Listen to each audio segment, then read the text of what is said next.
नमस्कार, the nation news पर आपका स्वागत है। मैं हूं आपके साथ ऋषभ पाठक। आइए देखते हैं आज की कुछ खास खबर। आगरा के मिष्ठान व्यापारियों ने खाद्य विभाग के खिलाफ खोला मोर्चा। विभाग की कार्यवाही को बताया उत्पीड़नात्मक कार्यवाही। झूठी शिकायत को आधार बनाकर विभाग त्योहार वाले दिन भी सैंपलिंग के नाम पर कर रहा उत्पीड़न। पूरे मामले को लेकर विभाग के खिलाफ व्यापारी हुए एकजुट। पैदल मार्च निकाल डीएम आगरा को सौंपा ज्ञापन में शिकायत झूठी पाए जाने पर शिकायतकर्ता पर भी हो कार्यवाही। अगर नहीं रुकी विभाग की मनमानी तो आगे की रणनीति तैयार करेगा एसोसिएशन। प्रकरण पिछले दिवाली के बाद से लगातार हर दिन कुछ ना कुछ नई घटना घट रही है हर हलवाई के साथ में, और इतना प्रताड़ित हो चुका है कि हर शिकायतकर्ता किसी न किसी अधिकारी को लेकर साथ चला आता है और ब्लैकमेलिंग की स्थिति हम लोगों के साथ बनी हुई है। क्या कुछ बिंदु है? बिंदु मैं आपको वैसे ज्ञापन के हिसाब से दे रहा हूँ, लेकिन जो चल रहा है वो ये है कि कल मांगा है 868 रुपये की मिठाई 500 रुपये में लेना चाहते थे, उनको नहीं दी गई तो उन्होंने कहा मैं इसकी बदले 80,000 रुपये वसूल लूँगा।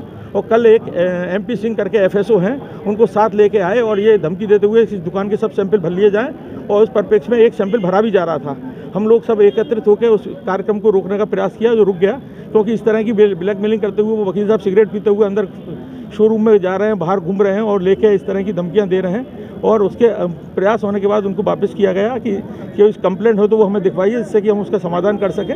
और उस स्थिति में ये सब वाकया हुआ, और हम लोगों का ज्ञापन में यही मुख्य रूप से है कि जनरल शिकायत मच्छर मक्खी वगैरह की आ जाती है, उस पर भी हम लोगों की सैंपलिंग हो जाती है। तो हमारा आशय यही है कहने का, पहले हमारी साफ़ सफाई की जांच हो, नोटिस दिया जाए, उसके बाद हम लोगों के यहाँ इस तरह की सैंपलिंग की कार्रवाई हो। और जिस चीज़ की शिकायत कर रहे हैं उस चीज़ का सैंपल हो, ये नहीं दुकान की 8-8 चीज़ों के एक साथ सैंपलिंग कर रहे हैं। रूटीन दिनचर्या में सैंपल है हमारा, किसमें कोई विरोध नहीं है, लेकिन शिकायत पर इस तरह की व्यवस्था होती है, उसमें ब्लैकमेलिंग जैसी स्थिति हमारी बन जाती है। और वायरल करने के लिए जो आजकल वीडियो वायरल होते हैं, उसके लिए भी हमें पूछना पड़ेगा कि किस तरह इसको रोका जाएगा। जैसा कि अभी कुछ दिन पहले का वीडियो आया, एक मामला आया था मोर मुकुट का, उसमें ऑर्डर 21-22 तारीख का पिकअप करने का था, जो 26 तारीख को उनसे लिया गया। चूँकि मिठाई बन चुकी थी और 26 तारीख को स्टेटस उसकी सही थी, 28 तारीख को 29 तारीख को वो ख़राब हो गई, उसमें उन्होंने शिकायत की, उस पर वो कार्रवाई की गई और उसको सील कर दिया गया। नहीं, एक बड़ा सवाल ये उठता है कि जो व्यापारी हैं, यहाँ तक कि जो अपना शुद्ध माल दे रहे हैं और अच्छे नामी ग्रामी व्यापारी हैं, वो अधिकारियों को रिश्वत देते हैं। क्या ये बात स्वीकार हैं आप कि मतलब इसके बाद भी मतलब आखिर आप लोगों का यही तो कहना है कि अधिकारी भी तो उत्पीड़न करते हैं? नहीं करते। उत्पीड़न अलग तरीके का होता है, वो इस तरह का कैश का उत्पीड़न नहीं होता, उसके बारे में विचार बाद में बताएंगे।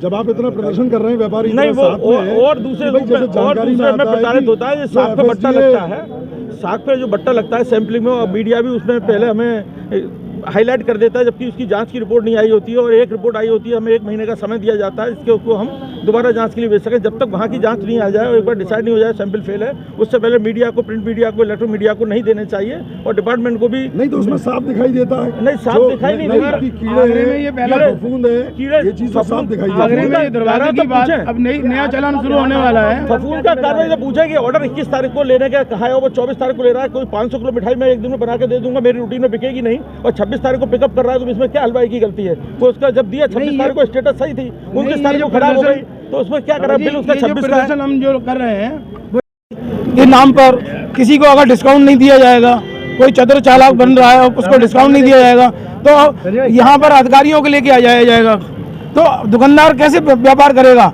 अगर किसी को डिस्काउंट नहीं मिलेगा, वो अपनी जान पहचान के अधिकारियों को ले आएगा, वो कहेगा कि अगर डिस्काउंट नहीं दिया तो अधिकारी उनका उत्पीड़न करेंगे।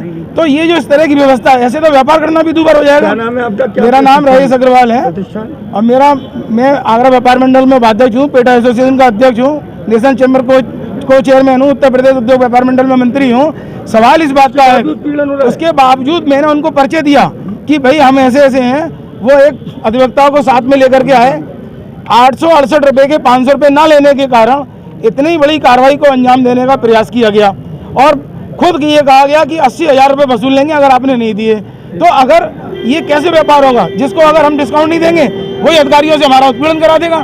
कल इसी जगह वो अधिवक्ता कह रहे हैं कि तुम कहाँ तक बचोगे। अभी तो मैंने फूड डिपार्टमेंट में किया है, अभी मैं GST में भी कार्रवाई करवाऊंगा, अभी मैं इनकम टैक्स में भी जाऊँगा, हमें फांसी लगवा दूंगा। हमने कहा तुम हमारी दुकान की चाबी लेकर के अपने संग ले जाओ, ना दुकान होगी ना डिस्काउंट होगा। डीएम साहब ने आश्वासन दिया है, लेकिन ये आश्वासन बहुत बड़ी आश्वासन नहीं है। व्यापारियों को हमको लड़ाई लंबी लड़नी पड़ेगी, इससे कोई फायदा होने वाला नहीं है। जिस तरीके से सरकारी अधिकारी परेशान कर रहे हैं व्यापार के अंदर, रोज आए दिन धमकियां देते हैं, आए दिन छापे डालते हैं, जिस तरीके से परेशान किया जा रहा है उससे व्यापार चौपट होता चला जाएगा। और डीएम साहब का कोई बहुत बड़ी आश्वासन नहीं रहा जाकर के, आश्वासन जो मिले व्यापारी जिससे बहुत ज़्यादा अभी भी तड़फ रहे हैं और अभी जो स्थिति है हमको सड़कों पर आकर लड़ाई लड़नी पड़ेगी। आप यहाँ आए, हमारा साथ दिया और अब प्रशासन से हम सब ने मिलकर यही मांग करी है कि कोई भी एक पक्षीय कार्रवाई ना हो, सभी की बात को सुनी जाए। किसी भी तरह के सैंपल को भरने से पहले दुकानदार को भी आगाह करा जाए। सैंपल भरते समय 10 से 20 लोगों की टीम लेकर दुकान पे कियोस्क नहीं बनाया जाए। 4 या 5 लोग आएँ, आके आराम से सैंपलिंग करें, वातावरण को शुद्ध रखें, अच्छा रखें और हमें भी अच्छी तरह कार्य करने दें और अपना भी कार्य ढंग से निभाएं। डीएम साहब ने जो आश्वासन दिया, कोई भी अनुचित कार्रवाई आगे से नहीं की जाएगी। किसी भी व्यक्ति के कहने भर से सैंपल नहीं लिए जाएंगे। सैंपल लिए और के कायदों में ही लिए जाएंगे। आपकी बात को रखा जाएगा और आपकी बात को सुना जाएगा। देखिए, अभी हम लोगों ने जो ज्ञापन सौंपा, अपनी समस्याएं हमने डीएम साहब के सामने रखी, तो डीएम साहब ने उन सारी बातों को समझा और उन्होंने हमें आश्वासन दिया है कि कोई भी अगर अब शिकायत होगी तो पहले उसकी जांच करवाई जाएगी, उसके बाद में ही कोई कार्रवाई हम लोग करेंगे। बाकी का उन्होंने कहा कि FSSO वगैरह से और बात करके इस मैटर में और क्या हो सकता है हम लोग इसको देखेंगे। क्या नाम है आपका? शिशिर भगत। तमाम छोटी बड़ी खबरों को जानने के लिए जुड़े रहिए द नेशन न्यूज़ पर, हरदम आपके साथ।